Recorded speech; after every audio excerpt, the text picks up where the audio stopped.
Rome has had its fair share of influential places throughout its history, but this place, Friendly Brothers Barbershop, is something different.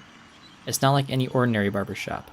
This place has had a history and impact on Rome's longtime community unlike any other. And to get to know it all, we need to start with the owner himself, the master barber. I'm Rodney Fife with Friendly Brothers Barbershop in Rome, Georgia, and been cutting hair now for a while. So been in business for a while, and just been a pillar of the community, and since I've been here at Friendly Brothers, and What made you decide to be a barber? I didn't. Barber just came along for me. Barber was never a plan in my life. I mean, I never woke up one morning and never said that I was going to go to school to be a barber. It just came about. And I walked into a barber shop one year back in 1983. And I sat in the barber chair with Mr. Robert Miller and got my hair cut. And he started talking to me about barbering. He said, "Is you interested in cutting hair?" So I told him, yes, I'm interested in cutting hair. So that's how barbering became part of my life at that moment. Do you have, like, in your training or anything, do you have any stories you would like to relate as far as how you got started? Like, Sure, yeah. When I first talked to Mr. Robert Miller about cutting hair, he talked to me about apprenticeship, which is apprenticeship. You go on work on a master barber, and you get so many hours in, 3,000 hours in that you got to have for apprenticeship for uh, either 18 months, whichever one that come first. So Mr. Robert Miller talked to me about that, doing apprenticeship up under his license, which he was a master barber at that time. So then at that time, after I completed those 3,000 hours, I had to go to a state board and take a state board test. And that state board test, you have to go through a process too. You have to take a person with you to be able to cut their hair and shave them. You also do a written test at that time. And I end up passing the test through the state board and getting my barber license. So that's how I become a master barber. Once Rodney became experienced with barbering, he finally opened up Friendly Brothers Barbershop, and the legacy of the shop officially began. But the legacy didn't only begin with the daily shenanigans of cutting hair. Rodney took it a step further. so as a master barber, and you mentioned apprenticeships, and you started as an apprentice. Have you trained any other apprentices in your long years of cutting hair and being a master barber? Yes, I train, I'm going to say about 9 people since I've been in business. It could be possible 10. And that was one of my thing goal when I first started barbering and opened up my shop, to be able to help other people, be able to, and did well. And it made me feel good because I did something to be able to help somebody, to be able to be a barber just like I was when I first started out, Mr. Miller, and somebody gave me an opportunity to be a barber. So I wanted to do the same thing for the people in the community, and help other young men that was interested in being this profession. I'm pretty uh, proud of that, what I did, and happy about what I did. While Rodney took a lot of time teaching apprentices of his own, he didn't stop there.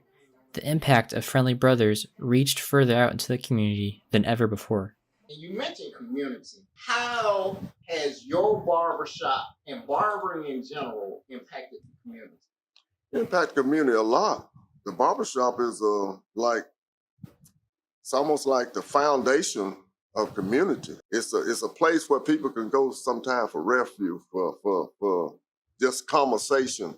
Just sometimes people come in and say, I might be having a problem, and they might want to talk to the barber and say, hey, I just want to talk to you. I'm having this kind of problem, and I just want to share it to you. A lot of information is being shared in the barbershop that sometimes that they wouldn't share nowhere else. Can you give us just a little detail of how you branched out on your own and expanded Friendly Brothers, and how did you come up with this name?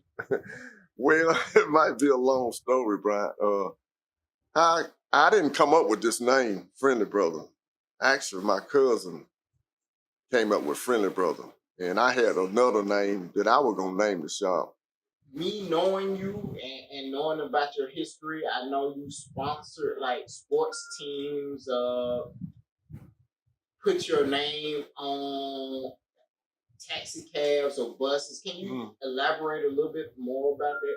Yeah, first when I started out, I was basically trying to get my name out in the community. It was I had a guy named Hardy Finley. There was a little sign called Friendly Brother Barbershop. So he would ride around Rome with Friendly Brother Barbershop on the back of his cab service.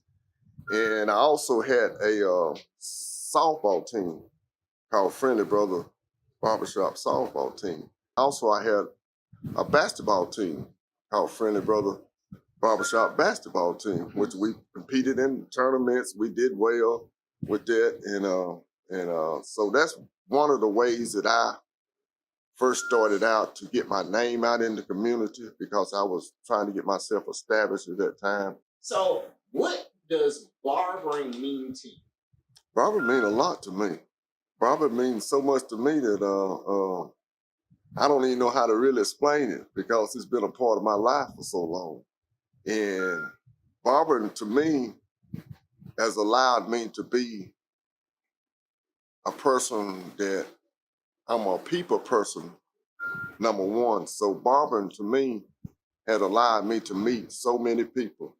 So barbering to you is, if I got this straight, it's about building relationships and getting to meet people, interesting people.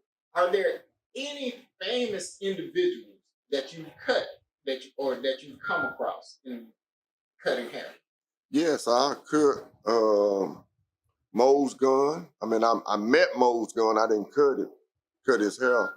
The guy that played on Good Time back in the early 70s. Also, I able to cut NFL players' hair. One of them, Ray Donaldson, cut his hair, played for the Dallas Cowboys. Also, Larry Kennebrew played for the Buffalo Bills. And also, Ken Irvin played for Minnesota. It's been those famous people I met down through the years since I've been in barbering. They still some of my regular customers to this day. And to this day, Rodney continues to run Friendly Brothers Barbershop. You can catch him early in the morning, opening up the shop and getting to work. But as we know now, it's not just getting to work on the client's hair. It's more than that. It's putting in work on the shop and putting in work on the community as well. And while a passerby may see this place as a location to get their hair cut, Rodney and everybody who stops by think of it differently. There's a history and a legacy that make it something more than a barbershop, something that can't be replicated anywhere else. It's Friendly Brothers Barbershop.